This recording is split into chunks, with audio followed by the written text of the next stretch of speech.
আসসালামু আলাইকুম এভরিওয়ান। আশা করি প্রত্যেককে ভালো আছেন।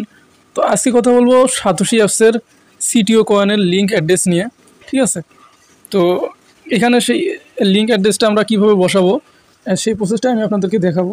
তো প্রথমে আপনারা আপনাদের সাতোশি অ্যাপসটা ওপেন করে নেবেন।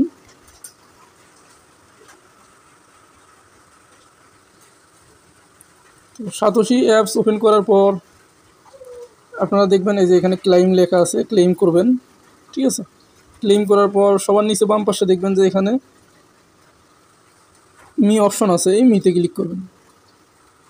এই মিতে ক্লিক করার পর এই যে এখানে ক্লিক করতে হবে। ঠিক আছে? এখানে ক্লিক করার পর আমরা দেখব যে আমাদের একটু স্ক্রল করে নিচে আসবো, দেখবো আমরা আমাদের সিটিও কয়েনটা কোথায়। এই যে আপনারা দেখতে পাচ্ছেন এখানে সিটিও কয়েনটা